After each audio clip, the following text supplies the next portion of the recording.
Welcome, welcome. More space this morning than yesterday in the room upstairs. This is better.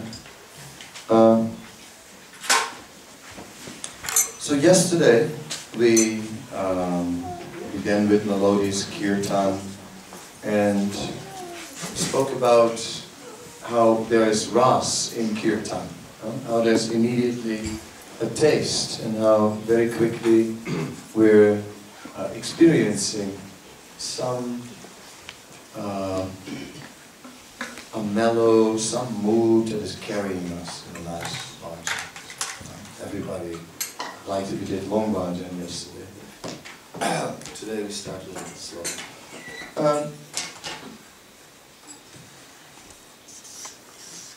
So there is this ras, and there is also tattva.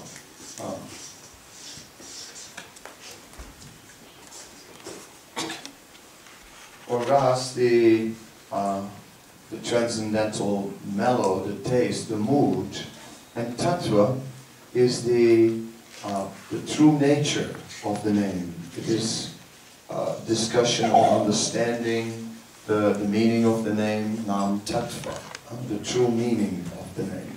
So now I'll begin with some discussion on nam tattva, because it is through tattva that things get more meaningful. Let's look a little bit at it, and then we'll understand.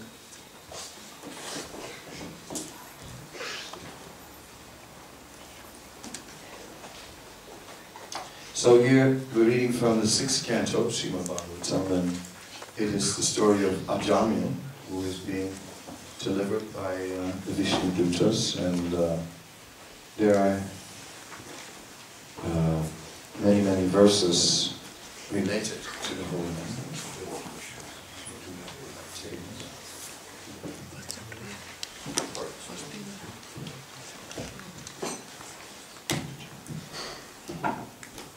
That's okay. Sure. Just need 4 hands. We're talking about Lord Narayan. Maybe we need 4 hands for this. And the sound is not very loud. Is there a way to make it louder? So that I don't have to stress.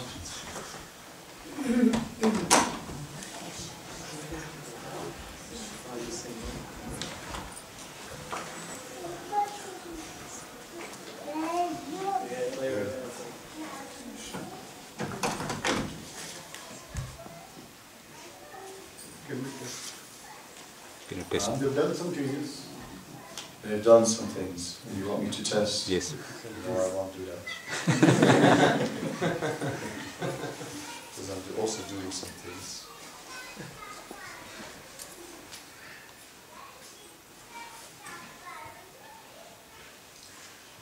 Yeah. Hare Krishna. Yeah, much better. Good.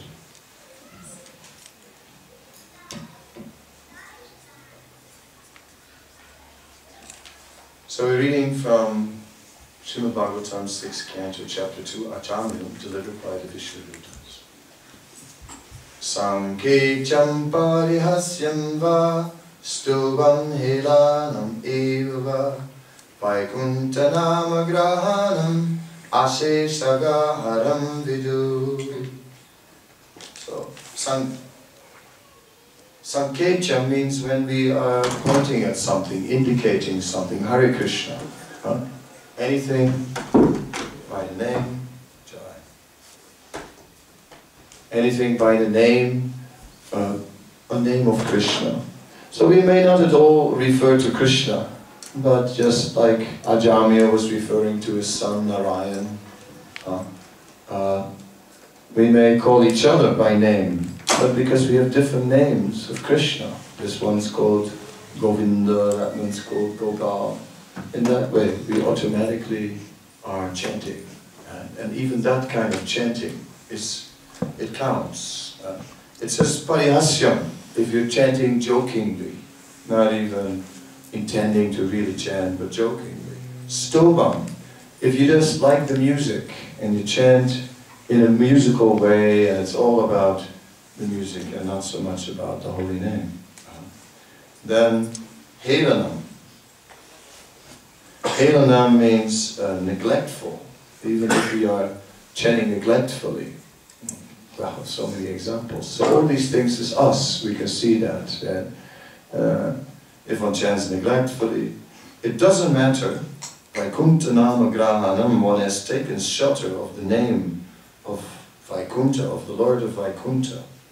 And Asesha Aga, unlimited sins. Asesha, unlimited. Right? Asesha Aga, unlimited sins. Haram, they are being taken away. Just like that. So that is the potency of the chanting, is that the heart becomes purified, whether we want it or whether we don't want it, whether we are joking, whether we are serious, whether we are chanting bad rounds or whether we are not chanting to indicate Krishna. Still, the effect is there that we get purified. Of course, that's not an advertisement for chanting bad rounds. That's not what we're saying. We said you must then from now on chant bad rounds and, you know, don't worry about good rounds because you'll be purified anyway. Now that is the conclusion of a lazy man. One should think, then what benefit will I get when I chant good rounds? But this verse, therefore, is not a license for our laziness, but it is rather a motivational verse. A verse to bring us to the point that we should become very enthusiastic to chant, understanding that on the basis of understanding. When understanding is strong, then one can gain a lot of enthusiasm from that. Like, yeah, now that I know this, all right, some encouragement is there. I get benefits very quickly from the chant. Next verse is Patitas kalito bhagna sandastas tatta ahata Hari iti avaseneha pumanartiyatana. If one chants the holy name of Hari and then dies because of an accidental misfortune, such as falling from the top of a house, slipping and suffering broken bones while traveling on the road, bitten by a serpent, not by a serpent. Can also happen. Being afflicted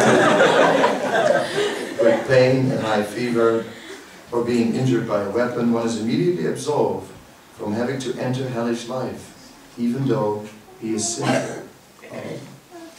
Okay, so here it doesn't say immediately that one is going back to Godhead, but one is at least saved immediately from hellish life. In the case of Ajamil also, he didn't go back to Godhead straight away. He was saved from the Yamadutas, and then he had to still go to Haridwar after he returned and perform more chanting there, and then at the end of that life he was allowed to go back to Godhead.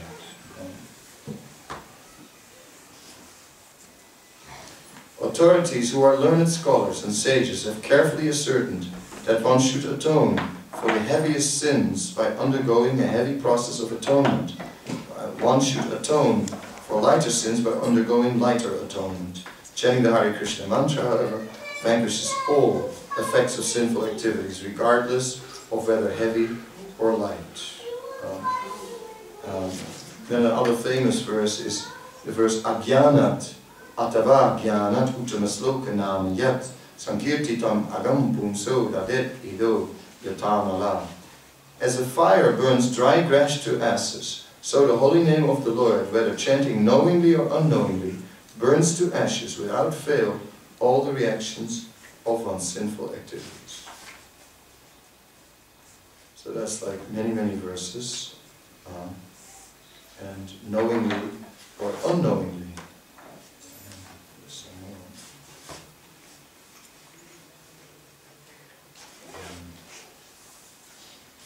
Let's see.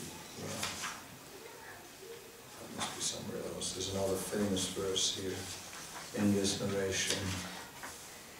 That this chanting, I don't see it now, but this chanting is the means for purification of a murderer, purification of a thief, purification of one who has sex with the wife of the guru, which is a serious offense.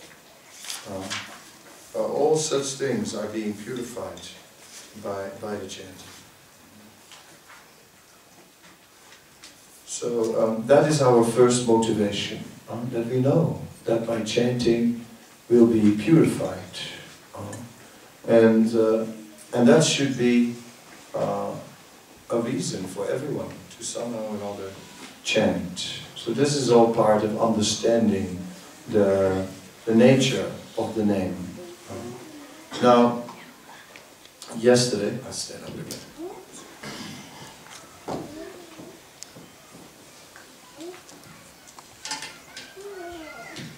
So, yesterday we were discussing the nature of the residents of Vrindavan and how much they were serving Krishna with pure bhakti based on, okay, take him out, based on love and devotion and so on, operating on bhava. So we know that in devotional service there are two types of devotional service, known as Vaidhi Bhakti and Raganuga Bhakti.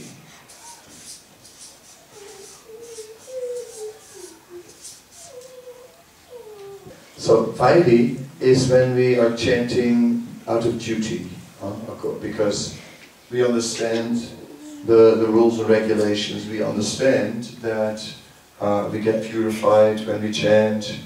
So Vaidhi means chanting by rules and regulations, and then Raganuga is when we chant with attachment. Raga means attachment. Anuga means to follow the path of those who are having attachment for Krishna. So we are doing both. We are on the one hand chanting out of duty, but on the other hand we're also chanting because of taste. Yesterday we tried to have a nice bhajan, and there is some taste. In so many things there is taste in our devotional service. Sometimes it's said we are a movement that is actually based on Raganuga, more than anything else. We are a Raganuga movement, because Raga begins from the beginning. A lot is happening on taste. So the combination of acting out of duty and acting out of taste. The more we understand the meaning of what we are chanting, naturally, then there is also more taste. For example, Srila Prabhupada explained that next door from our temple in Vrindavan, there is an ashram where they chant a mantra, Nitai Gaur Radhe Shyam, right? Hare Krishna, Hare Ram. Okay, they chant that mantra. And Prabhupada said, well, it's not a bad mantra, and because all the names are names of the Lord. Okay? But it's not the same as the Hare Krishna Mahamantra. There's a difference. Because the names in that mantra are all individual names of the Lord, but in the Mahamantra it is different. Because in the Mahamantra there is a relationship between the words. We have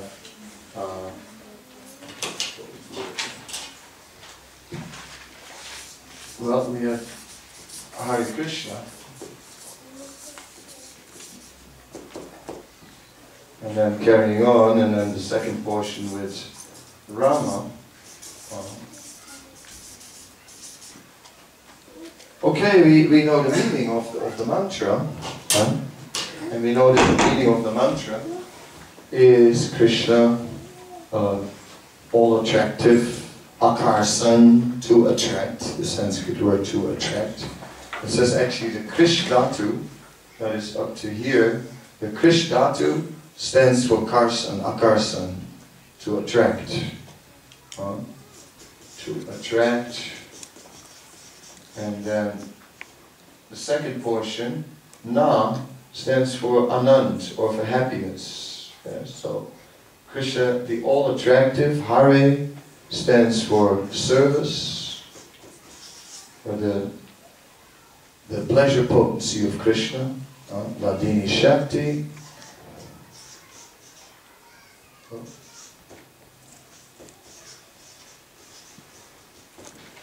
Ladini Shakti, and Ram then stands for transcendental pleasure.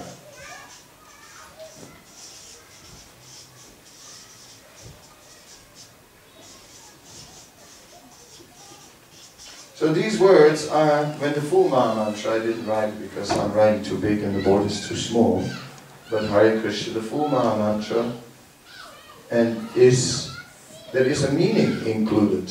We're rendering service to the all-attractive, yes, and then the result is transcendental pleasure or happiness. So there is dynamics in there. There is constantly reminding how Krishna is involved in an eternal relationship with his pleasure potency. Yesterday we had discussions, since we spoke about the last of Kirtan and questions came and about the eternal residence of Vrindavan, and we spoke about how they were able to attract Krishna. How it was not only that Krishna was attracting his devotees, but that the devotees attract Krishna. Krishna known as Madan Mohan, Radharani known as Madan Mohan, Mohini, isn't it? The attractor of Cupid. That is Radharani. So, in this way, we see that Krishna is the all-attractive, and yet this service has the power to attract. So, there is a whole exchange, vice versa, between these names. There's a relationship going on. And in the same way, here, Rama. Rama also has different meanings, of course. One meaning of Rama.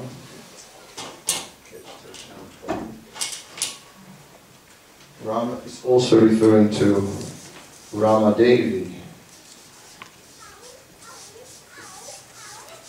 Rama Devi, of course also to Lord Ram. And then there are several Rams. There is, of course, Balaram. So Rama Devi, Lord Ram, and also Balaram.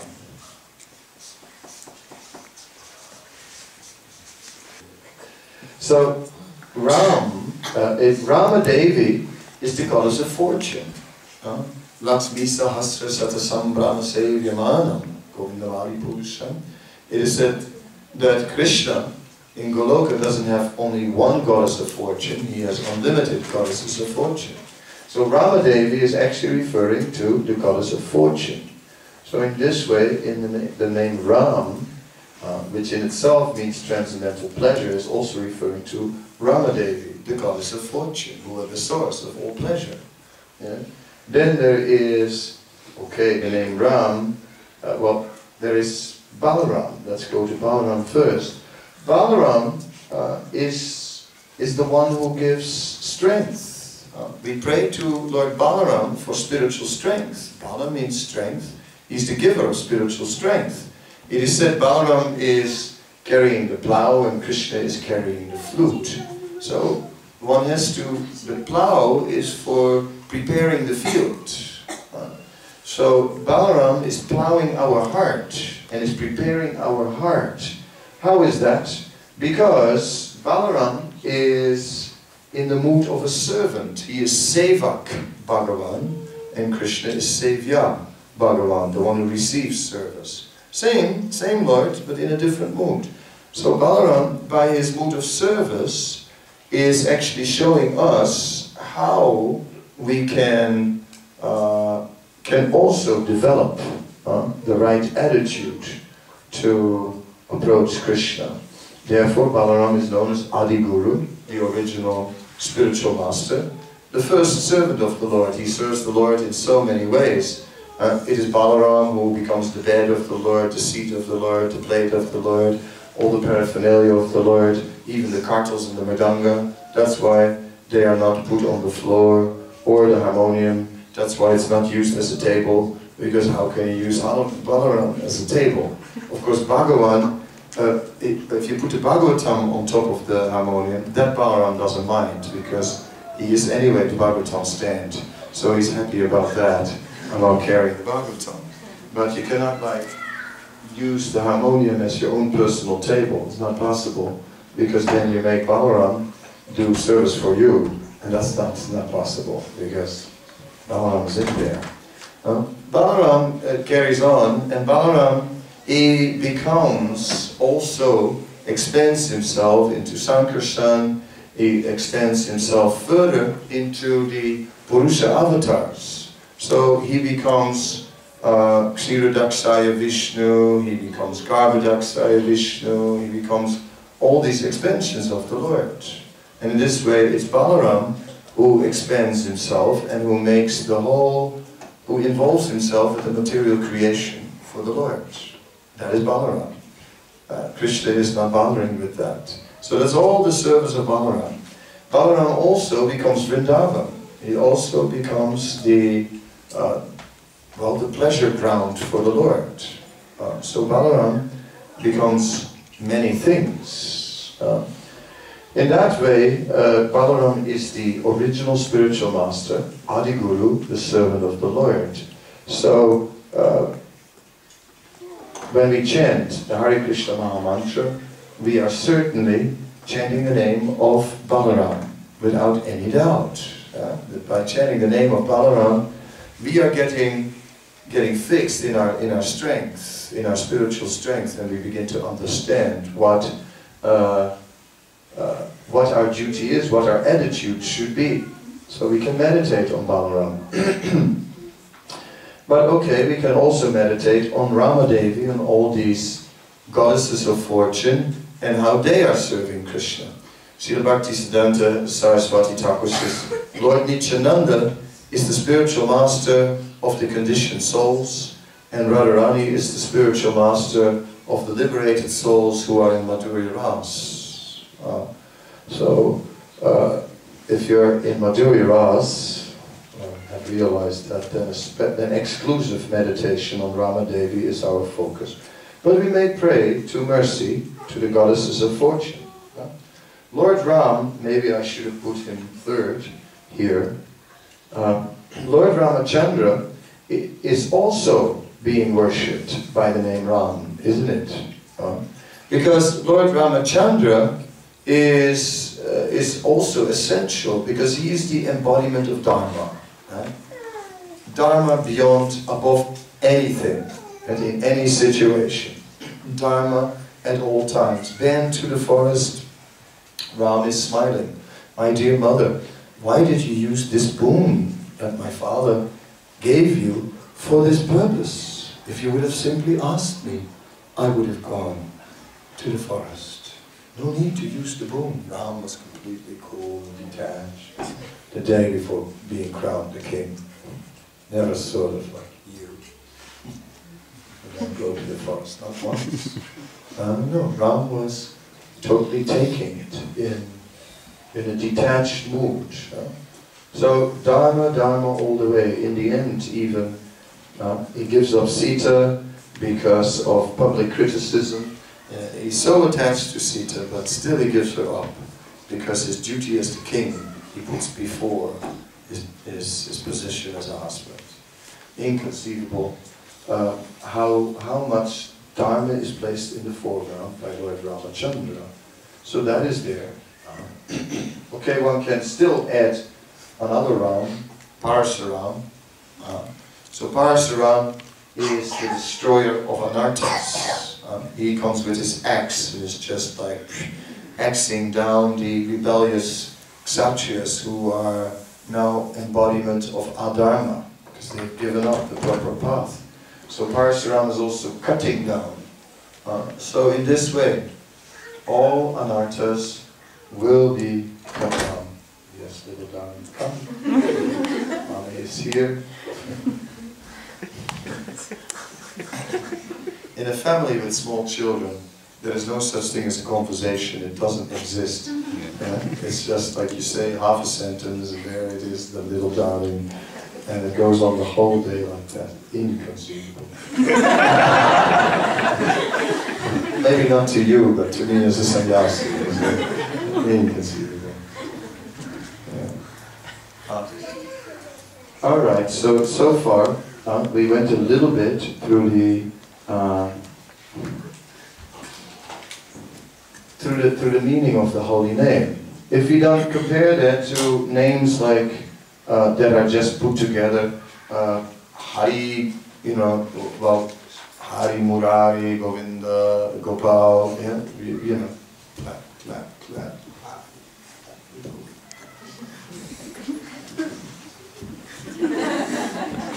These kind of things. It is very nice, of course. I mean, I know everyone enjoys it. But we have to understand that there's no relationship in that same way, like there is in the Mahamantra.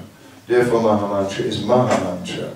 It is the great mantra of deliverance, because there is a deep meaning and a reason why these words are in this way. Sometimes it is said that, well, in Bihar, for example, they first begin Hare Ram, Ram, Ram, Hare Hare, Hare Krishna, Krishna, Krishna, Hare Hare. And they start with Ram. And what about that? Then we get big discussions and questions about that. And that mantra also has some Vedic origin. It does. It's not a speculation, but it's not the Mahamantra. Yeah? It is not the Mahamantra in full. Of course, if you just keep on chanting it, then it doesn't matter, because they start with Hare Ram and we join in at Hare Krishna. So then it's fine. Yeah? So we're not too worried about, Yeah, you just don't start at Ram, you start at Krishna, and then, and then we sing happily together. Let them have one round of Ram, everything okay. So we're not too worried about that, but it's obvious that Krishna is Govindam Adipurusham, that Krishna is the origin, that from Krishna there are many expansions, and that it is said that Lord Ram is an expansion of Lord Vasudeva, and then his brothers are also subsequent expansions of the Chaturvyuha, or in other yugas they are the attributes, the conch, the gada, and so on of Lord Narayan. So we understand also that in terms of Golok, the spiritual world, that well, I'm not a great artist, so I don't do a good lotus, I'm sure. Gosh, it's a terrible lotus. I mean, it's like not my thing, I always had bad marks for drawing and it didn't improve. But Ayodhya, well, here's Golok, and then we get on the petals Mathura, Mathura and Dwarka. And on the outside here we get Ayodhya, so Mathura, Dwarka, and then Ayodhya, just on the external side of the petals, and then here we get like Vaikuntha planets, the V, Vaikuntha. Okay, and then here we had that Viraja, that was separating the material spiritual world. Then here we have Devidam, oops. And this is Haridam.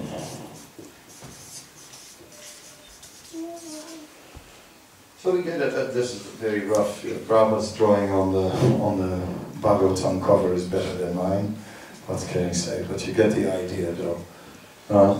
Material world, the separation between the two, spiritual world, and Ayodhya is situated on the external periphery of Goloka. And it is said that I don't have much paper. Can you use the other side? It's not the same, Baba. Works on 6 foot. Yeah. Oh, okay.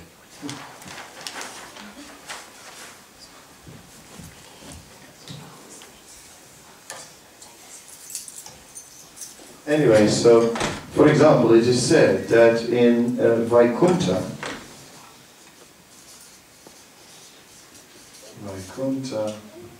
and then in Golok,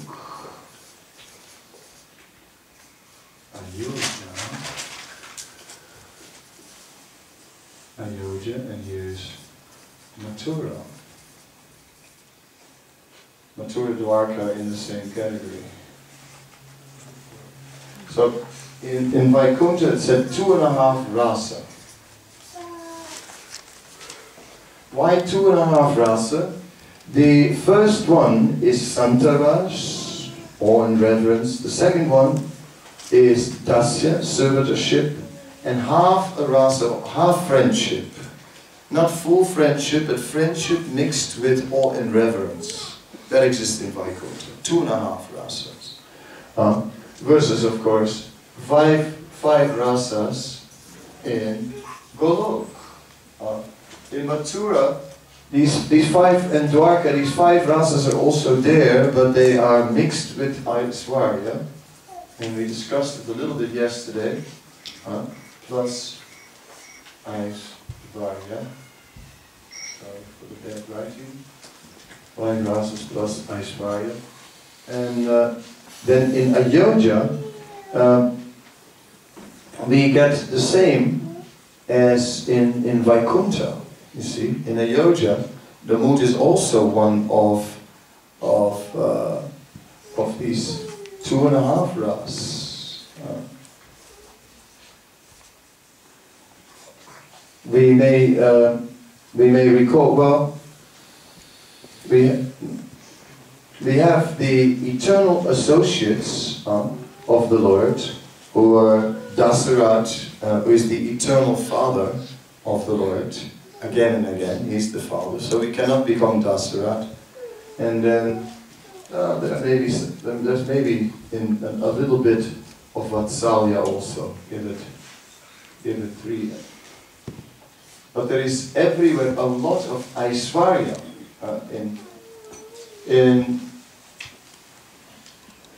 in short,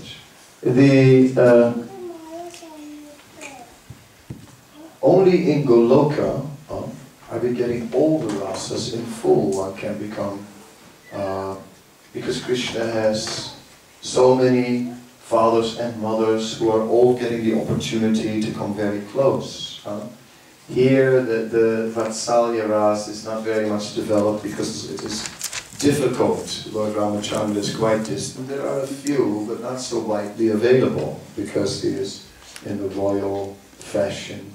In Vaikuntha, that's not there. It's not there at all. In Mathura and Dwarka, yes, there are all the 5 rasas, conjugal and so on, but the wives of Krishna are different than the gopis because their relationship is close. So that is also something to consider. So therefore, back to our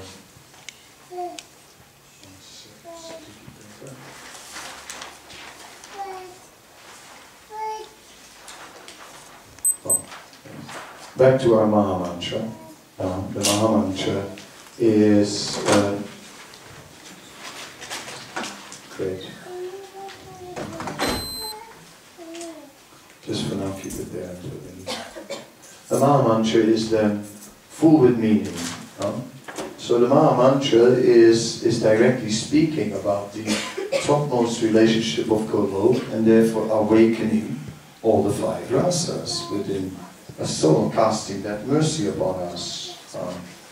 The same is not there if we just chant any mantra. Therefore, Srila Prabhupada was quite strict about chanting other mantras. He would say things like, it's not required. For example, when Lokanath Maharaj was, of course, the best singer, or one of the best, was, and still is, was doing Raghupati Raghava Raja Ram, and so on. On Ramnami, then Prabhupada said, no, it's not required. And when Prabhupada used to say it's not required, that basically meant, okay, you don't have to do it. One time Jayadvaita Maharaj was asking Prabhupada about that because he was the editor. So, you know, not required in English means that, okay, it's not required, but it's not forbidden. Right? You know, so he asked Prabhupada, well, okay, it's not required, but can we do it? You know, it's not required, but can we do it anyway? Prabhupada said, it's not required. We can't. So, because the focus of Prabhupada was so extraordinary that the focus was just completely back to Godhead, pure devotional service, and just anything else, no meaning. And anything else, no interest. It's not like, oh, we like to chant this, we like to chant that. Oh, but we so much, and you know, when I was a child, we always used to. And my grandfather taught me this mantra. No, Prabhupada didn't have that at all. You never heard Prabhupada, and now we're going to sing a mantra that my grandfather used to sing. And you can bet that he also had a grandfather, like everyone else. No, Prabhupada was just simply chanting the Maha Mantra. We see that. He didn't enter into anything else because of the special meaning within the Maha Mantra. Then I was mentioning that there are also those who chant other mantras and different names. And I was speaking about our neighbors in Vrindavan who are following an Oriental tradition, and they are chanting this Nitai Gaur Radhe Shyam. But they don't have the right understanding. According to their philosophy, Lord, they chant Nitai Gaur, but they think Nitai is standing for Radharani. They think Nitai is representing Radharani and Gaur is representing Krishna.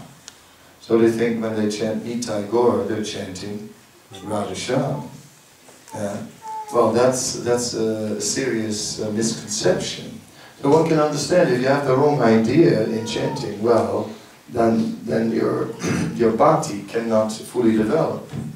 Therefore, tattva is also very important, and that we understand the nature.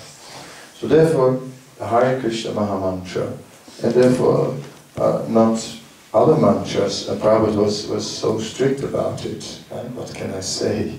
My spiritual master also is strict about it, but not for no reason, because Prabhupada told him in a conversation, it's recorded in the conversations, a whole list of no Jaya this, no Jaya that, no Jaya Radhes and all of that. Prabhupada was many times not into these kirtans, not because he didn't, the ras is there, right? I mean, it's the deities, but still Prabhupada didn't do. Prabhupada just ended on Hare Krishna.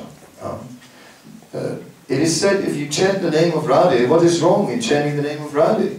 Isn't that Golok? So if you chant the name of Radhe, then you attract Krishna. If you chant the name of Krishna, then you attract Radhe. Yes? So we are chanting the name of Krishna because we are in a sampradaya. There is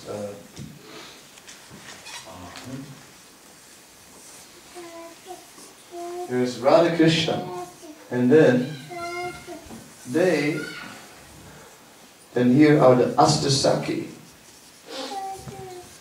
or the 8 Sakis, and then around are the Manjaris. So Radha and Krishna, she is Krishna's direct personal energy, the Ladini Shakti, isn't it? And these Astasakis, that is described, are expansions of Srimati Radharani. And therefore the Astasaki are also in the Shakti Tattva category. They are not the Tattva of the Jivas, Jiva Tattva begins here. So we have here Jiva, and here we have Shakti Tattva. Jiva Tattva. So therefore a devotee can become a manjari at best, right? We cannot become one of the Sakis. They are the eternal devotees of the Lord. They are Agatmika devotees who are there, and we can become the assistants to them. So we are followers of Rupa Manjari. Rupa Manjari. And Rupa Manjari, in turn, is following Lalita Saki. And of course, Rupa Manjari is none other than Rupa Goswami. Yeah. So Lalita, one of the 8 Sakis, it is said there are different groups of gopis. They are known as yutas, and they have their yuteswaris, or their leaders. And Lalita is the leader of a group of gopis who are the servants of Srimati Radharani. It begins, there are groups. There are Radharani's own group, led by Lalita, then a group that is friendly towards Radharani, that is Shyam's group. Then you have Pali, who is in a Pali is in the opposite group, and Tara is in a neutral group, sometimes on the side of Radharani, sometimes opposing. Yeah? So different groups of gopis are all competing with one another for the service of Krishna. Rupa Goswami is directly part of the group of Lalita, which is the group of Radharani directly. Therefore, it is that this group, this particular group, is interested in Radha Dasya, in serving Radharani, and not serving Krishna. With the idea that Krishna can be more pleased by Radharani than by any other. And that therefore we are all meant to assist Radharani and in her service to Krishna. That is the mood of that particular group, who are the group serving through Radharani. Lalita Saki, Rupa Manjari, who is Rupa Goswami. So Rupa Manjari is Rupa Goswami.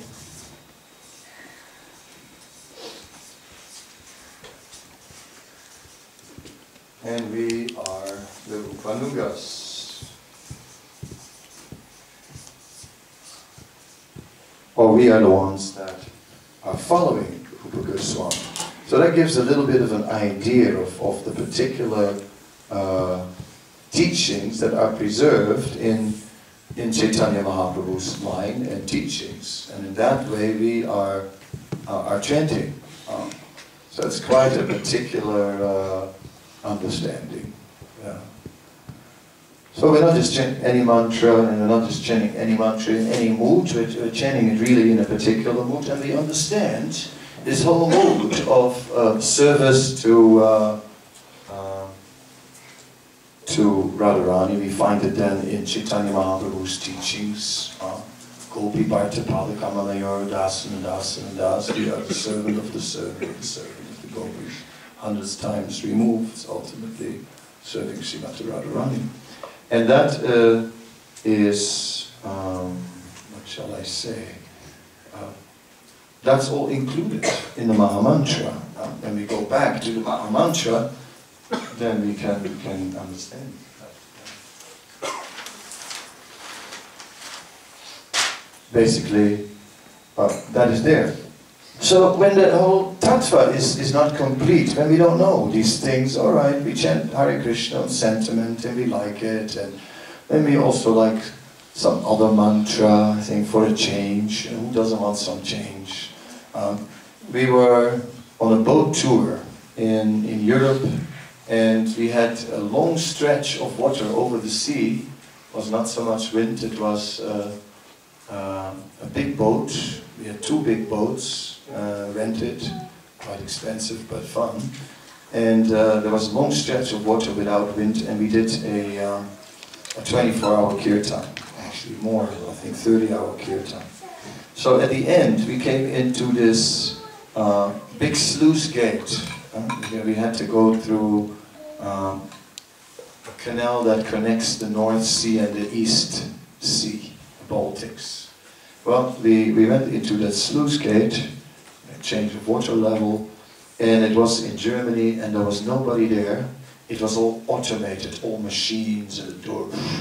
But there was some control tower, and we had been doing kirtan for 30 hours. So by the time we came in that sluice gate, we were rocking. We were rocking. The kirtan was just really going. It was flying, and we were just so transcendental and so into the kirtan. And we just had this rip-roaring kirtan in the sluice gate. And then suddenly at one point, from a loudspeaker, a voice came and said, "Do you have any other tune?" I mean, because, yeah, from a mundane point of view, you know, it's just the same old tune. I mean, how can they sing the same old thing over and over? Hare Krishna, Hare Krishna, and now what are we singing? Hare Krishna. And then what are we going to do next? Hare Krishna. And then, what do we do again? Hare Krishna. And it's all they do, you know, and they look at us like, oh my God, you know, and don't we have anything else? So, not only in Germany, but in India also, you know, so many kirtan mandalis, and this mandali and that mandali, and this one just bhajan and that bhajan, and, you know. So many of the bhajans are nice, absolutely, but and we chant some of them, but they cannot replace the holy name. That we should understand. I just wanted to emphasize particularly then the chanting of Hare Krishna in this, and how important it is. And not that it is out of fanaticism, but that it simply has a different result. And it doesn't have the same result. That one should understand. It doesn't have the same potency, it doesn't have the same power on the mantras. It is the Mahamantra. And that is why Sri Chaitanya Mahaprabhu was chanting this mantra and not anything else. That is our movement. But many people who are in our movement, you know, if you would ask them, can you just on the board explain what the Swami just explained there? Could you do that also? And they go, oh, well, but this is more or less standard. It's not like PhD type of level. I mean, this is a basic explanation of the holy name, as I gave it. Not so elaborate. There are many other meanings still given, but this is sort of the standard meaning.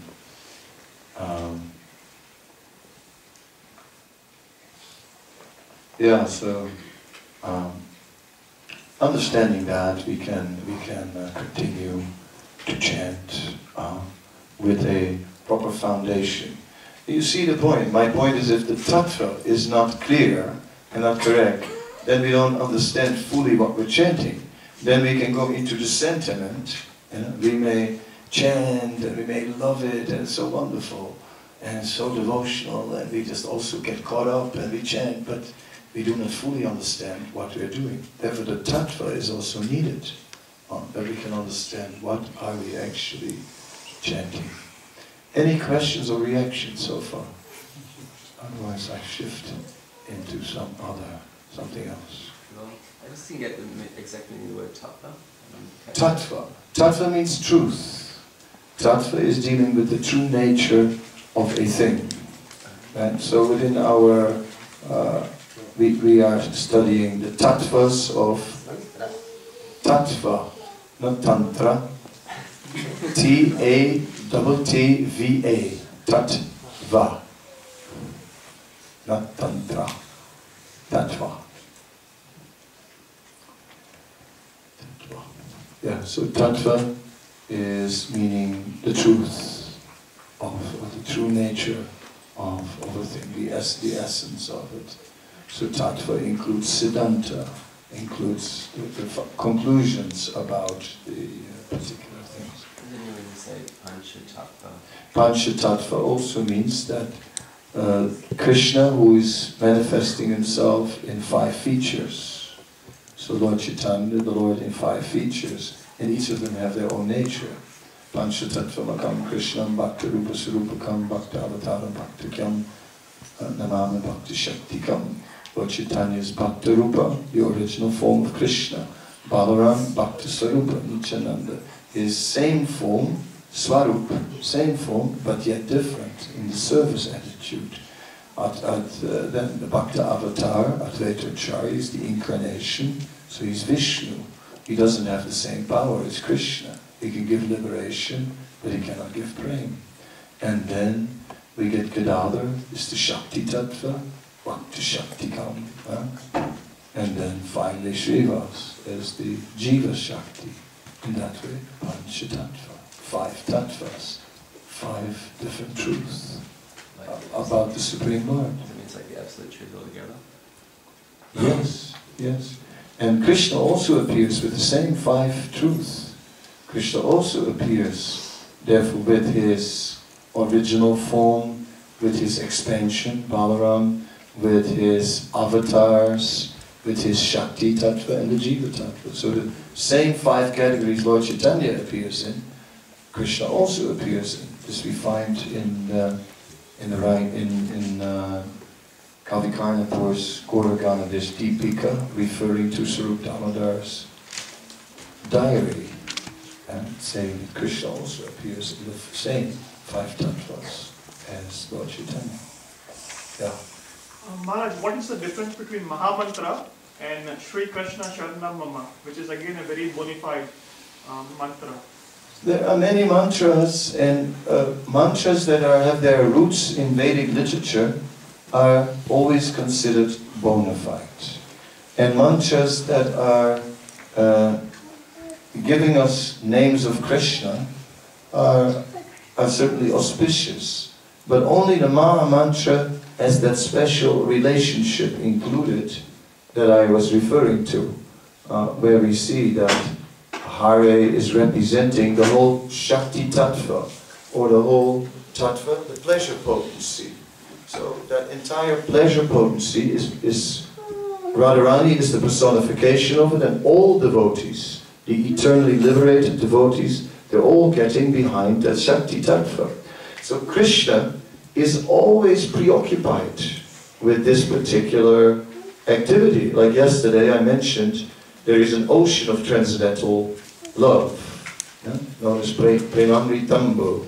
This ocean of transcendental love is made up of the bhakti of all devotees, starting with Radharani, followed by all the other gopis and by all the other residents of Vrindavan, Nanda Maharaj, Yasoda, the cowherd boys, Subal, you name it up, and also whatever devotion may be there amongst us.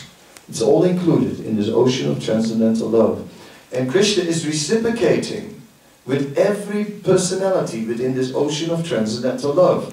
And that reciprocation, and the initiatives of Krishna, that makes up that entire ocean of transcendental love. So that's included in Hare. That's all in that whole ocean, from the devotee side, the offering and the reciprocation of Krishna with the devotee, which I showed in the arrows going up and down, that reciprocation both ways. That's all included in Hare Krishna.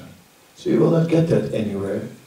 And then, well, Ram, I explained it differently. I explained how it has various meanings depending on our level of consciousness. If we are uncontrolled, then the Dharma of Lord Ramachandra. If we're very uncontrolled, then the acts of Parasuram. When we're more controlled and we're willing to follow Dharma, Lord Ramachandra. When we are looking up to serve Krishna, then Balaram. And when we are actually on the topmost level of Golok in Madhurya Ras, then Ramadevi, the goddess of fortune, are our object of meditation. So, there are different levels. But you don't get that in any other mantra. Therefore, we may respect all these other mantras, but we just focus on the Maha mantra. But yeah, it's especially when you have Indian roots, naturally you have previous exposure to to Vedic culture and to mantra chanting, and you may also have some attachment to mantra chanting. Well, I myself, I came to India and I came to Benares, and I was daily seated at the Ganga, and there was one temple, and constantly this mantra was of this Ram mantra. Siri Ram De Ram De De Ram, Siri Ram De Ram De De Ram, Siri Ram De Ram De Ram, Siri Ram De Ram De Ram. You know, with that Banarasi Sud Hindi, Siri, and the way they say it, I liked that. It sounded, my musical ear was Siri. It had something, right? So I tried it out also a bit, and it got stuck. It stuck in my head. So then, from that, I started chanting the Ram mantra. I was chanting it for 4 years before I came in contact with the Hare Krishna movement in a serious way, and before I started to chant Hare Krishna. But then once I read the philosophy, all right, then I shifted. I left my Ram chanting, and now I don't go back to that. I'm still respectful to Lord Ramachandra and so on, but I understand also that ultimately Krishna is a higher manifestation. I'm turning to Krishna now, and through the Maha mantra. So I guess all of us have to go to the Maha mantra. Okay, so that's another question.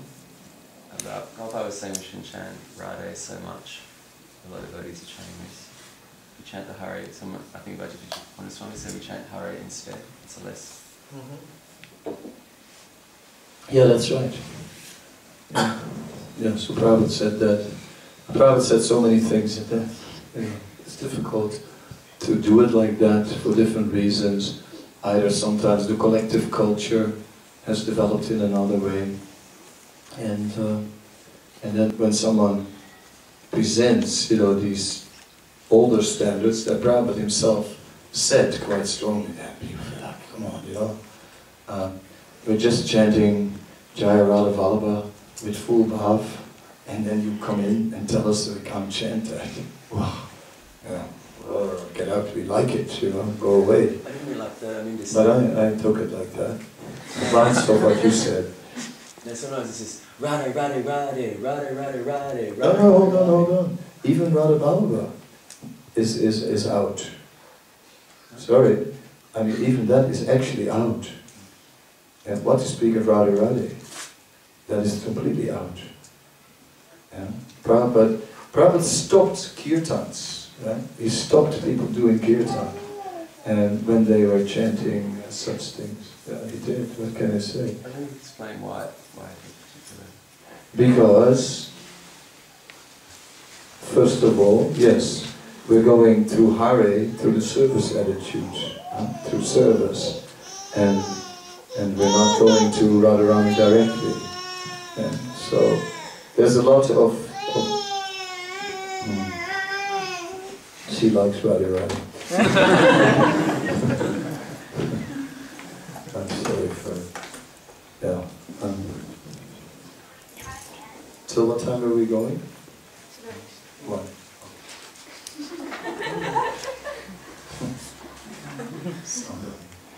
We're going till tonight, but a few breaks in between. It's only the second round. There's 2 more rounds to follow. Okay, this is just the warm-up. I don't want to go on this topic too long. Okay. Yeah, I'll make it very short. But basically, because these pastimes are very intimate, we are not meant to jump to the pastimes of Radha and Krishna, and therefore better we do it in an appropriate service attitude, which we get through the chanting of Hare, in short. And the reason why I don't want to go into it so long, because I don't want to make the seminar a thing where I'm hammering and hammering and hammering on certain standards. I wanted to say it, yeah, and then leave it for what it is. But for everyone to think about that. That Prabhupada, yeah, was very much putting the focus on the Maha Mantra, and would stop kirtans just with the Maha Mantra. And I also do that. I also stop it on the Maha Mantra. Prabhupada, although didn't mind it though if people ended with Jai Prabhupada, although he himself would never do that. But when devotees did it, he didn't stop them. But on other things, he did stop them. Anyway, but then you see many kirtans going on in front of Prabhupada, you know, with Hari Bols and all kinds of things. Prabhupada. But in print, the standard is clear. No Radhe Radhe, no Jaya Radhe, no Jaya Radha Radha. Sorry. No Radha Govinda. Okay. Back to other matters. We are chanting Hare Krishna, and somehow or other, it seems easier to chant in kirtan than to chant in japa. Have you also experienced it? If in the morning we would have to chant 2 hours of kirtan, probably it would be easier than 2 hours of japa. Every morning we would just come together, chant bhajans for 2 hours, we sort of could do it. Because in this chanting of kirtan, there is the collective energy, the collective mood, the ras of the melody that is carrying us, and then the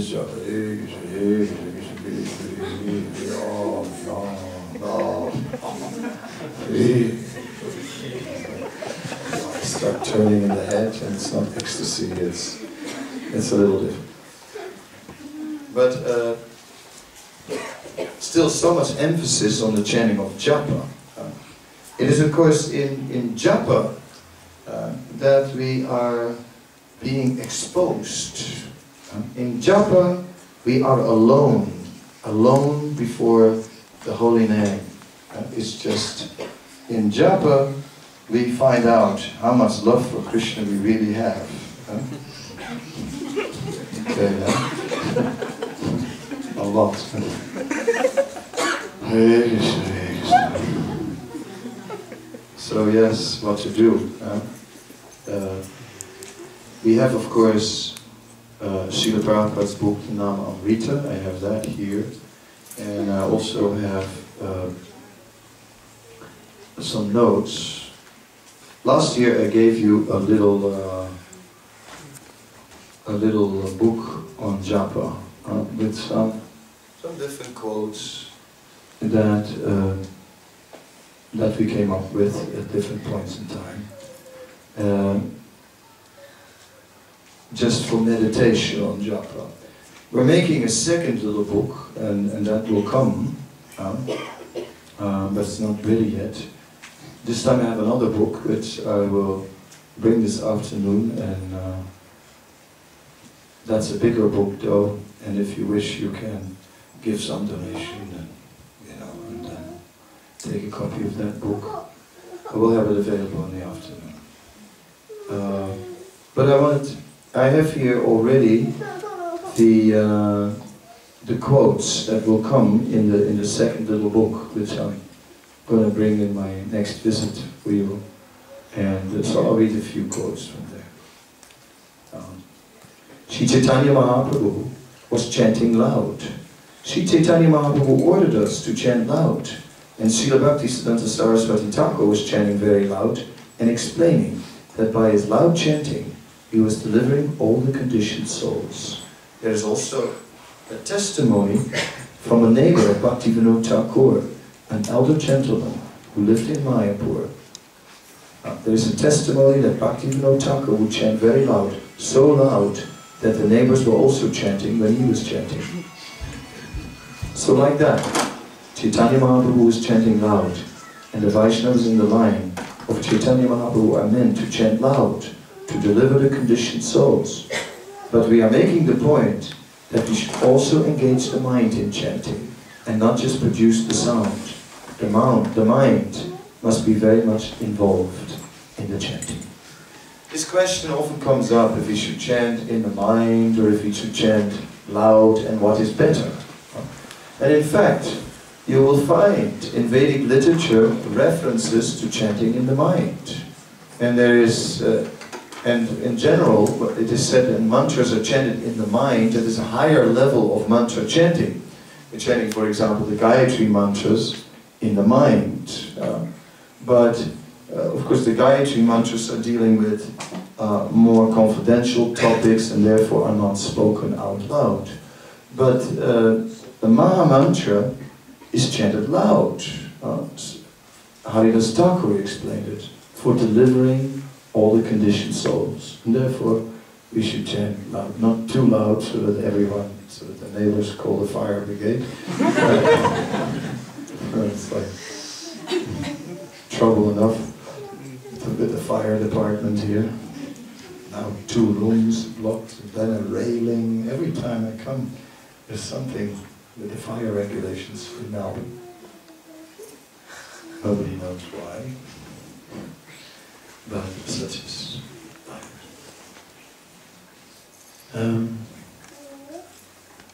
If we do a lot of hearing and chanting, our mind also begins to remember Krishna. But that's not the actual full state of remembering. That happens at a deeper level. The soul gets awoken and begins to remember.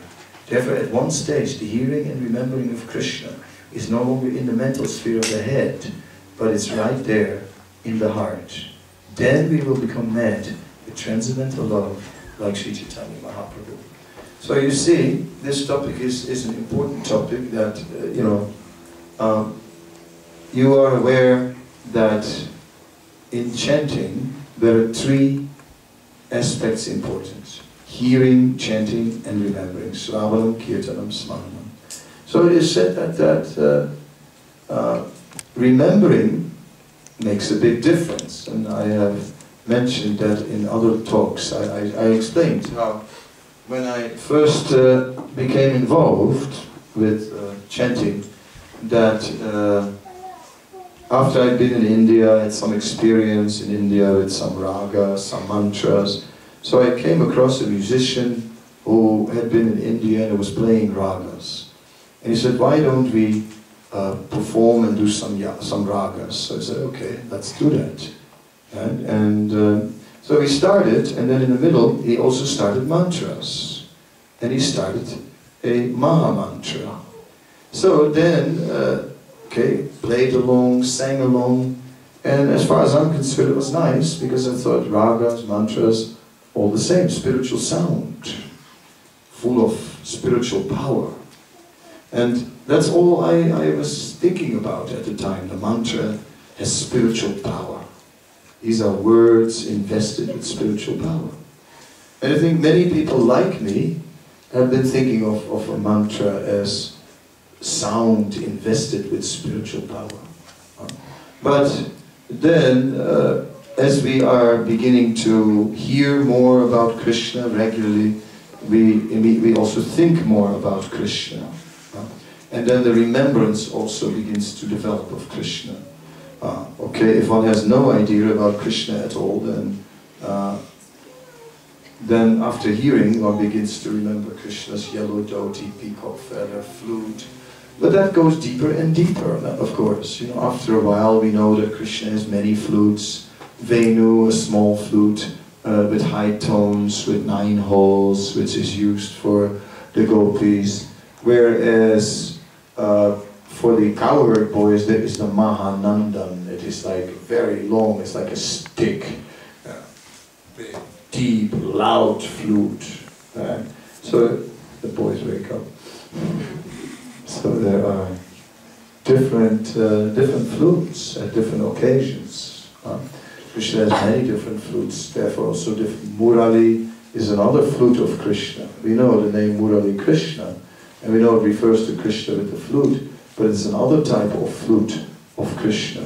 Murali is often made of marble and is decorated with jewels and gold, and so that's a very opulent flute. I forgot how many holes Murali has. You know, so there is a whole science about flutes. You know, it's not just one flute. Krishna has so many types of flutes. Right? So the remembrance changes. As we know more about Krishna, then the remembrance changes. I can say, let's meditate on Krishna's lotus feet, and everyone sits in the room meditating on Krishna's lotus feet. And if you don't know much about Krishna's lotus feet, then you'll just sit there, lotus feet, lotus feet, lotus feet, lotus feet, lotus feet. What are you doing? I'm meditating on Krishna's lotus feet. But if you know more about Krishna's lotus feet, then you can, you can begin with his toenails, which are like mother of pearl, right?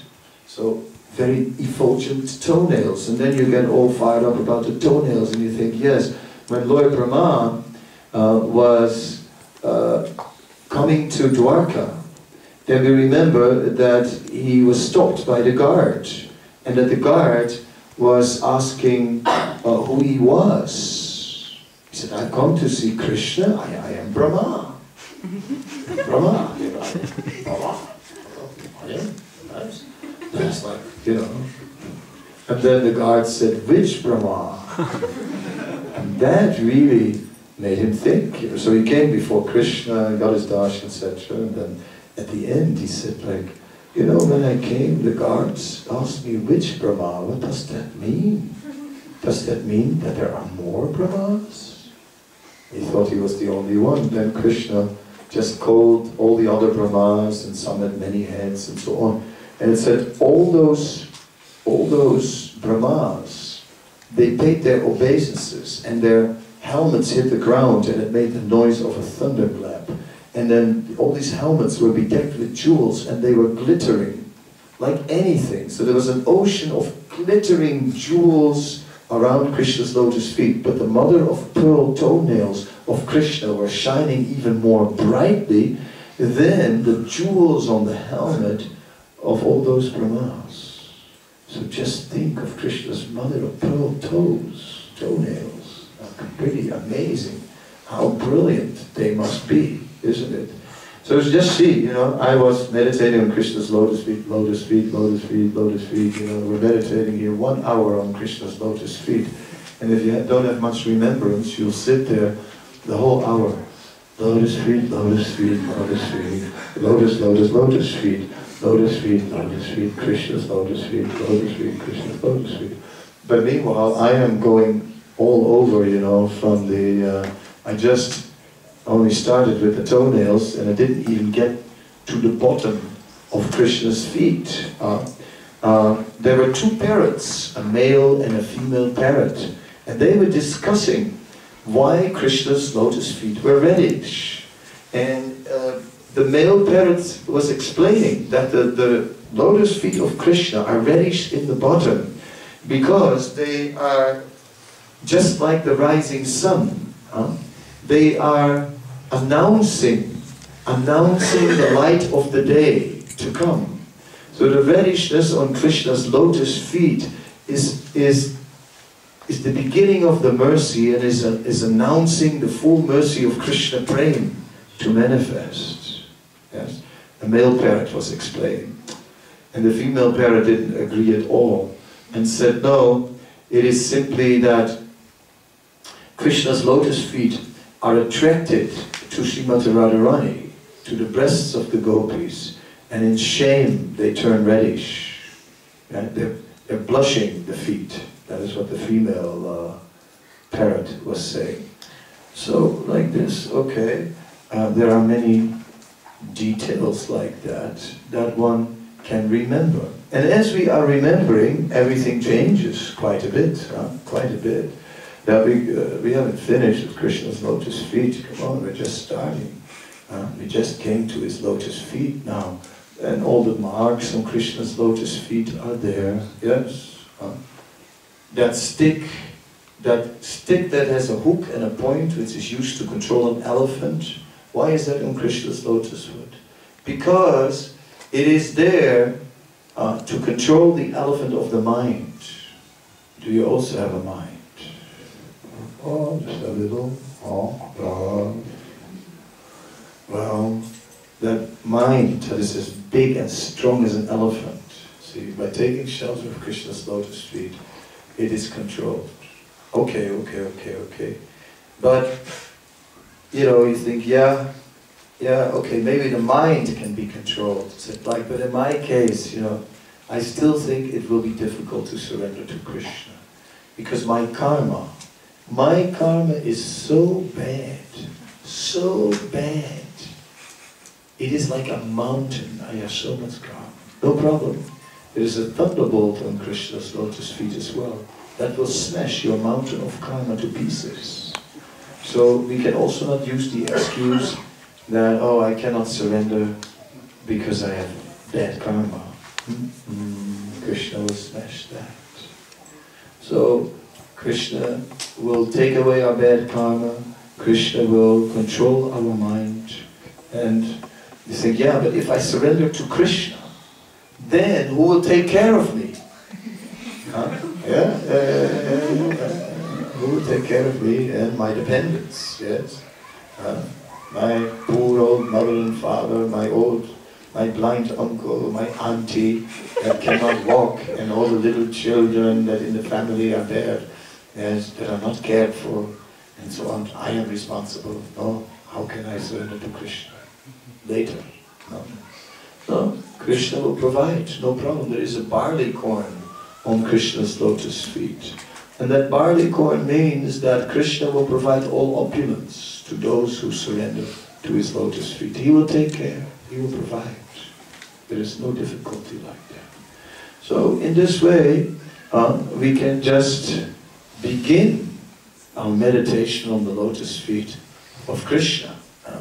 And of course we know that Krishna's, the footprints of his lotus feet were always there all over Vrindavan. And that no one would ever step on them. No one. Not the animals. No one. All the animals would just nicely walk around Krishna's lotus feet. Yes. Not to speak of human beings. No one would step on Krishna's lotus feet prints. In this way, all of Vrindavan was covered by the lotus feet prints. Even the wind was careful to not blow dust in those footprints. Because everyone wants to preserve the footprints in Krishna. Here, the wind will blow the sand into any footprints, and after some while they are no more. The dust would not fall on those footprints. Because everyone wanted to preserve the footprints of Krishna, because they were worshipable. So, just as an example of the value of remembrance, right? And how remembrance changes everything. Yeah? The more we remember about Krishna, the more Krishna will get a whole, we get a whole different experience. So remembrance, Sravanam, Kirtanam, Smaranam, hearing, chanting and remembering. And therefore, one secret, if you want to chant, then before chanting, we begin to meditate on qualities of Krishna by reading something about Krishna. For example, in the Nectar of Devotion, you have this nice chapter, Qualities of Sri Krishna, Qualities of Krishna further explained. There's a few chapters.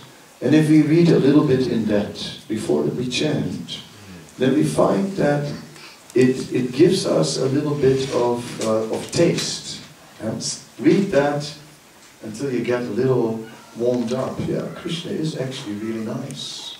And then, if we start chanting after that, we'll find that it's easier. So in this way, there is reciprocation between hearing, chanting, and remembering.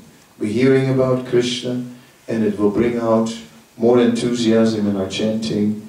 We are remembering more about Krishna, and we see Krishna in a different light. Then, it is also about our service attitude. The more one is in the mood to do service for Krishna, the more Krishna will reveal himself, and the more one will understand.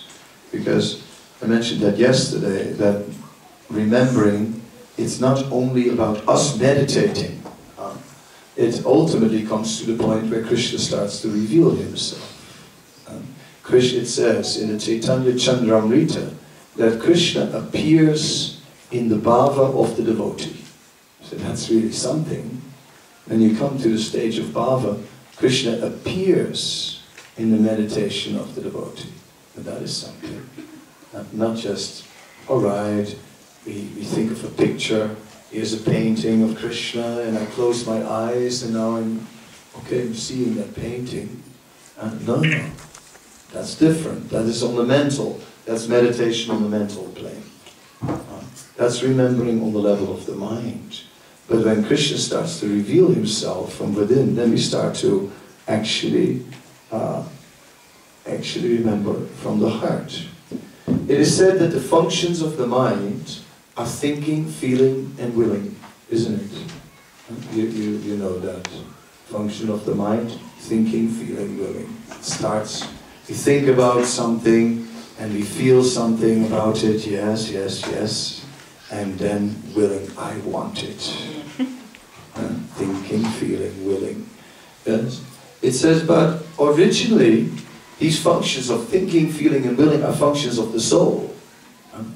They are only, in the spiritual world, all thinking, feeling, and willing is taking place on the platform of the soul. In the material world, it is borrowed by the mind.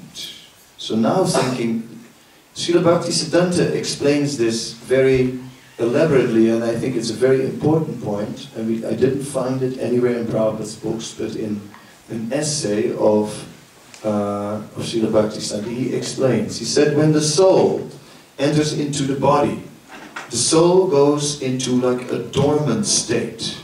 So the soul is like asleep. Asleep. The soul is asleep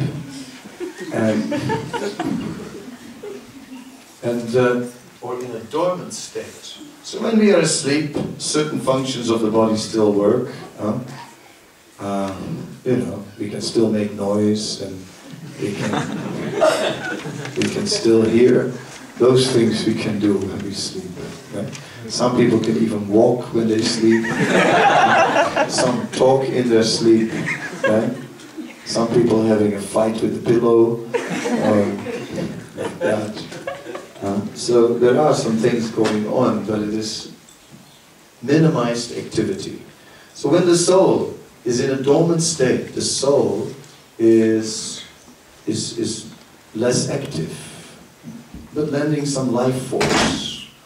And it said then, the mind takes over the functions of the soul, of thinking, feeling, and willing. And Srila Bhaktisiddhanta says, he said, like an ordinary brown bird who dresses up in the feathers of a peacock and then walks around as if it's a peacock. Right? So the mind is walking around, I'm thinking, feeling, and willing, as if it's, but it's not very convincing. Right? The thinking, feeling, and willing of the mind. So when we are getting purified in devotional service, then gradually the remembrance of Krishna goes from the mental platform to a deeper level, and the soul begins to awaken to some extent, and the remembrance begins to emerge from the heart on a very deep level. Then, therefore gradually, spiritual realization becomes like that, and then Krishna begins to reveal himself more and more, until we see him face to face. That's also bhakti, that's also remembering. So remembering is not just a lesson and then repeating the lesson, For example, how many qualities does Krishna have, and things like that. How many qualities does Lord Narayan have? How many qualities does Lord Shiva have? How many qualities does Lord Brahma have? Krishna 64, Lord Narayan 60, Lord Shiva 55, the Jiva maximum 48 of these qualities. Like that, that's more like a lesson. Right? And that's the kind of thing one studies and remembers. What are the 5 topics that are discussed in the Bhagavad Gita? Anyone to?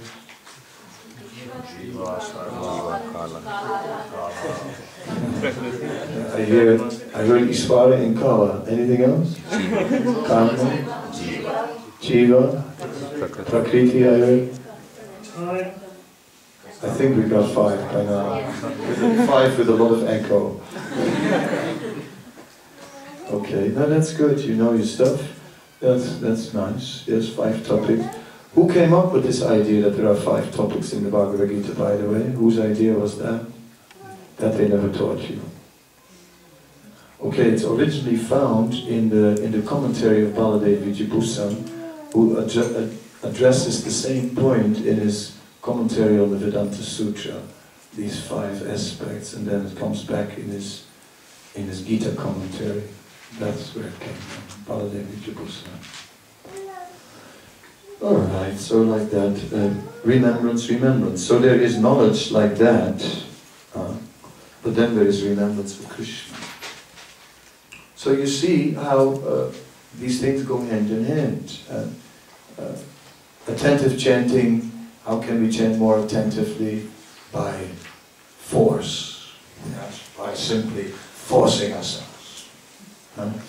By sitting very straight and by just forcing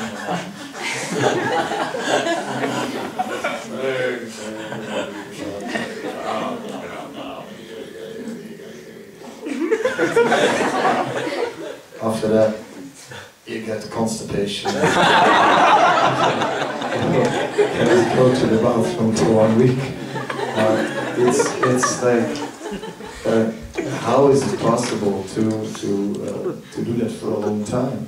You get migraine headaches and all kinds of things. And I have seen attempts like that. I've seen very serious attempts like that. I've seen people standing in the corner, chant in the corner, like children in the school that have misbehaved. Stand in the corner, and stand in the corner and chant to catch the sound, the echo from the corner. You can try it. Those who stand in the corner, you can try it, man. And that way to hear the mantra better. I've seen others who chant with a cloth over their head.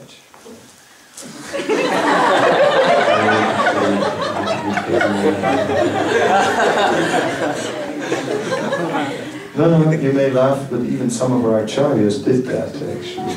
So it's not just only concoction. But personally, when I have a cloth over my head, I can't breathe. When I stand in the corner, it brings back memories from school days, deep traumatic experiences. So, I don't want to go through that again. And therefore, it doesn't quite work for me. I need another technique. I need something more natural. And then, if we simply remember more about Krishna, then we find we become enlivened about Krishna. Wasn't it nice, the mother of pearl nails of Krishna? It's pretty nice that he has such nails, something to remember. So in that way, the remembrance is enhancing the chanting, and that is what we are doing. So the devotees are always alternating between hearing and chanting, and in that way going deeper and deeper in the chanting. So this morning, because it's morning, in the morning, people go to the office, they do some business, right? And then in the later part of the day, it's like one is less focused. So therefore, I save the tattva for the morning, and in the afternoon we will do some practical remembering of Krishna. That is the idea, so that we can experience both the tattva and the ras, and that's the aim of my seminar. With the idea to this discussion on the holy name is to give us some hints of how we can go to a deeper level of absorption. I have not at all spoken about avoiding offenses, although it's very important. I simply assumed that it was a topic known to you all. Yeah? It's not that I don't give it any importance. I do. There are 10 offenses in the Padma Purana mentioned, and these offenses are very important to avoid. I mean, it basically means to have a respectful attitude to Krishna and everything related to Krishna. And Krishna's devotees, Krishna's paraphernalia, everything related to Krishna is to be treated respectfully. And if we are not, then we cannot expect to develop a lot of devotion. The same thing, you know, if you want to sort of develop a relationship with me and at the same time you're kicking me, you know, then, and you'd like to have a more private talk to me in the room, but you're kicking or throwing stones or this, that, hey, I'm not going to let you in my room, I tell you that, you know. So, or if you mistreat my servant, you know, then I will not let you in my room either, you know. So it's like that. Yeah? We must naturally be respectful if you want to attract Krishna, because with our service, with our chanting, we're trying to attract Krishna. It's not about us pushing the remembrance. I'm chanting and chanting and chanting and chanting, trying to remember Krishna. I'm chanting and chanting, trying to remember Krishna. I'm forgetting him all the time. I'm really trying to remember Krishna. I wish I could. I'm so sinful that I always forget Krishna. I don't know what's wrong with me. I'm just not Krishna conscious. I'm chanting and I'm chanting and I'm chanting. I'm still not remembering Krishna. I'm such a rat. Oh my God, Hare Krishna, Krishna Krishna. I'm so fallen. Hare Krishna, that I keep forgetting Krishna. Yes, because we're not penetrating in attracting Krishna. Right? We're chanting to attract Krishna by our service, and we're trying to remember Krishna, yes, by hearing more and more about Krishna. Then, when our service attracts Krishna, then we'll get the full and deeper remembrance of Krishna. He will reveal himself. So, remembering of Krishna is not some sort of exercise. And that is my point. Not like, and today we're all going to meditate on the signs on the lotus feet of Krishna, and we are going to meditate on this. That is an exercise. It's nice. That is nice.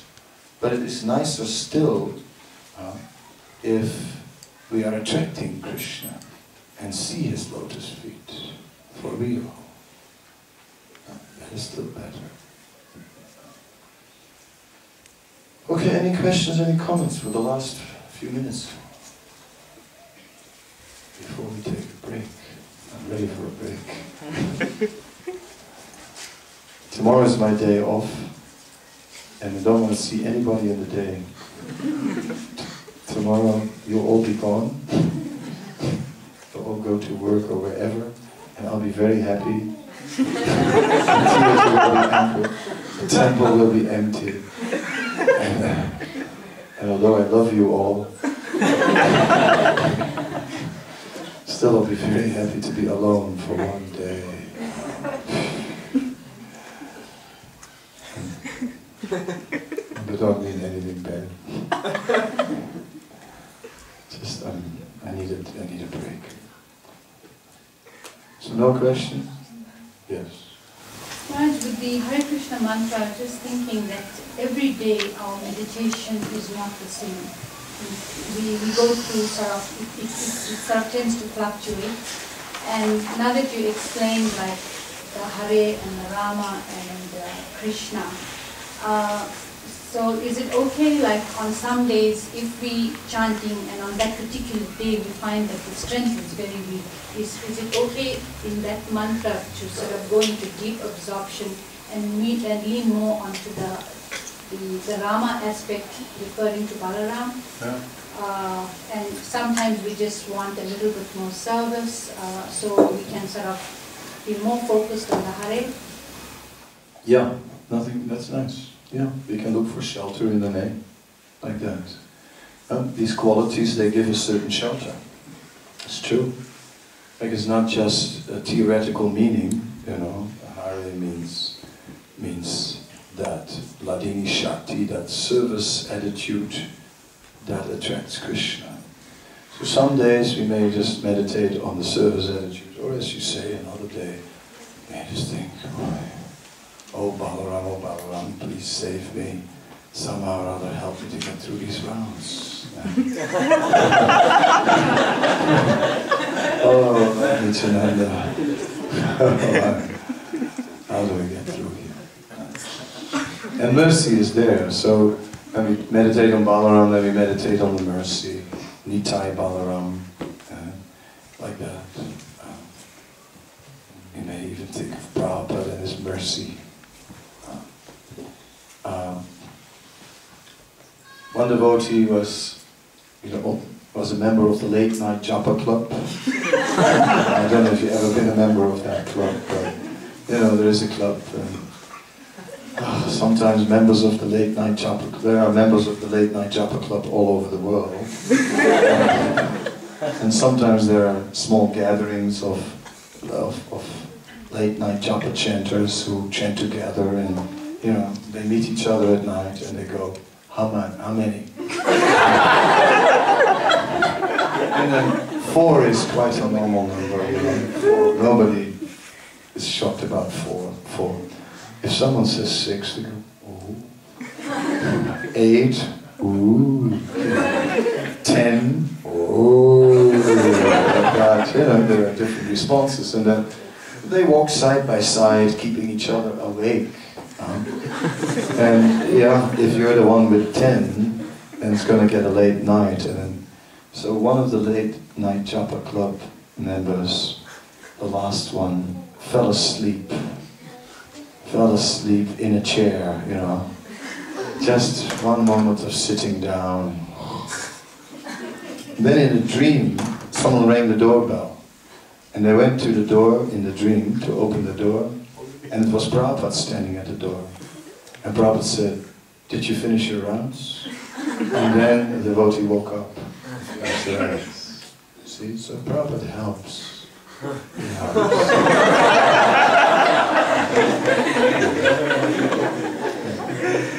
Lord Nityananda helps.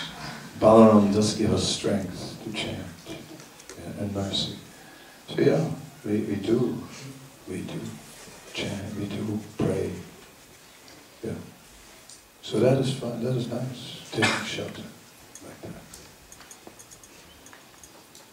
Yeah, so if you're a member of the Late Night Japa Club, by the way, you'll be surprised, that what a difference it makes to rise early. It's just amazing. I personally, for myself, find that the best 16 rounds are chanted before Mangalartik. The second best 16 rounds are chanted before darshan.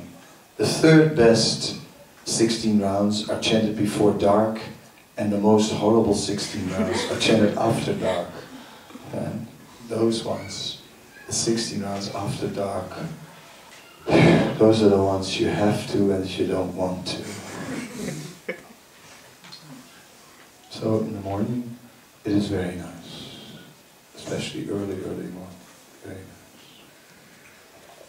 Some people are saying, but isn't it that you have to chant in a certain muhurta, and what if you chant too early? No, no, no. Don't worry about it. Prabhupada used to get up at 12:30 at night and started chanting and never made a problem about it. All the acharyas are chanting throughout the night, so it's not forbidden to chant in the night. It's all right. You can chant 24 hours a day. Theoretically. Meanwhile, I wasn't able to come to the first best level this morning because I was a little tired from yesterday. Nor was I able to get to the second best level because I had a few other things to do, so I have to go to the third best level of chanting. And I'm right now going for a little japa walk to chant the balance of my rounds so that I don't have to go to the fourth best level or and join the late night japa club. Those days I really avoid now. That club, I don't want to join it anymore. Okay, so we'll take a little break. It's we are supposed to resume at 3-ish. No.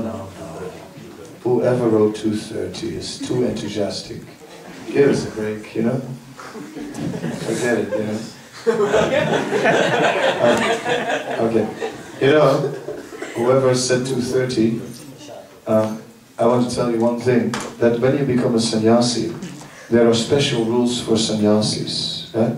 And the first rule is that you make the rules.